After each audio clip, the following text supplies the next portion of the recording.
नमस्कार, मैं मनीष कुमार वर्मा। इस न्यूज़ में आप लोगों को बताएंगे किस प्रकार सिंधिया ने पार्लियामेंट में राहुल गांधी का बखूबी प्रशंसा किया, जिससे भाजपा का सांसद दंग रह गए। आइए सुनते हैं सिंधिया किस प्रकार राहुल गांधी जी का प्रशंसा किए।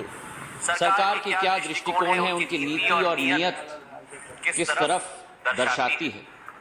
ये राष्ट्रपति के अभिभाषण में उसके प्रमाणित तथ्य हमें मिलते हैं। मैं पिछले 2.5 दिनों से अपने भाजपा के साथियों को सुन रहा था और मैं समझता हूं कि कहीं ना कहीं शायद वे भूल गए हैं कि वे अब विपक्ष में नहीं बैठे हैं लेकिन सत्ता में बैठे हैं।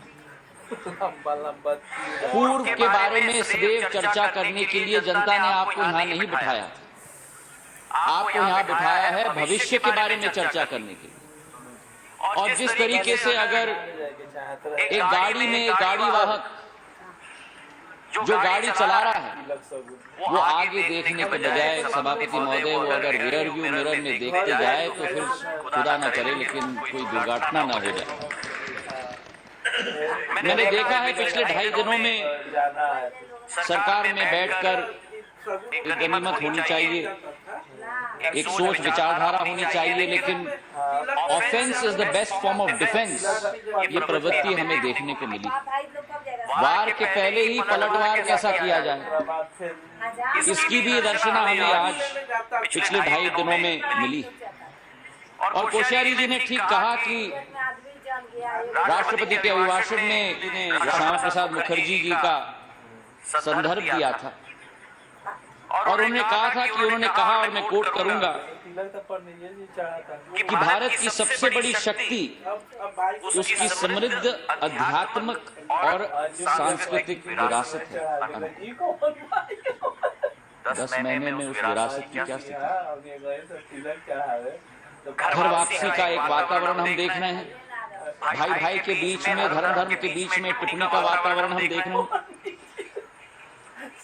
और जो पार्टी इस देश को कहती थी कि हम असूलों के आधार पर आगे बढ़ेंगे, हम अपने असूलों के साथ समझौता नहीं करेंगे, मैं एक ही प्रश्न सरकार से पूछना चाहता हूं कि अभी टीवी चैनलों पर चल रहा है कि सत्ता बनाने के लिए गठबंधन की बात चल रही है कश्मीर में, तो अनुच्छेद 370 आर्टिकल 370 पर आप लोगों का क्या रुख है, उसके साथ आप समझौता करने जा रहे हैं कि नहीं, इसका प्रश्न मैं आप लोगों से पूछना चाहता हूं। आज देश की जनता जवाब चाहती है इस विषय पर।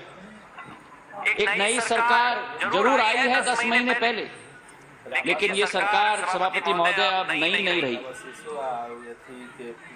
हम लोग ने नारे बहुत सुने, अच्छे दिन, एक भारत श्रेष्ठ भारत, सबका साथ सबका विकास, लेकिन अब ये क्लीशे बन चुकी।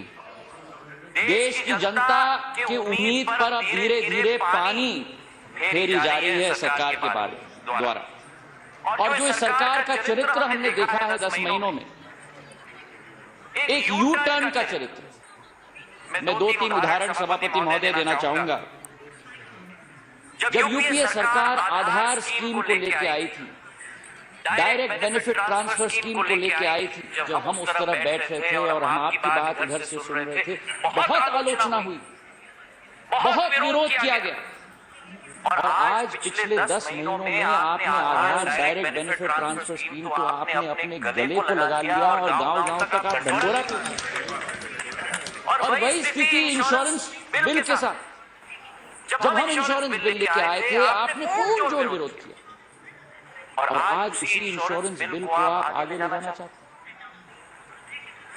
जब आप विपक्ष में बैठे थे तब उस समय में कहा गया था काला धन हम वापस लेके आएंगे, इस देश के एक नागरिक के बैंक अकाउंट में 15 लाख रुपए डाला जाएगा।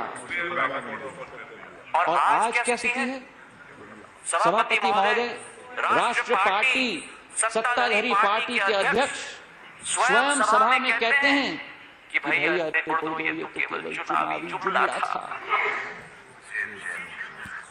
हमारी सोच और विचारधारा, नीति और नियत में इतना अंतर नहीं होना चाहिए। पिछले 9 महीने में हमने देखे हैं संसद में बैठे हुए 10 महीने में 8 अध्यादेश पारित हुए और इस पर विस्तृत तरीके से इस तरफ से मुद्दे उठे, उस तरफ से मुद्दे उठे पिछले 2.5 दिनों में।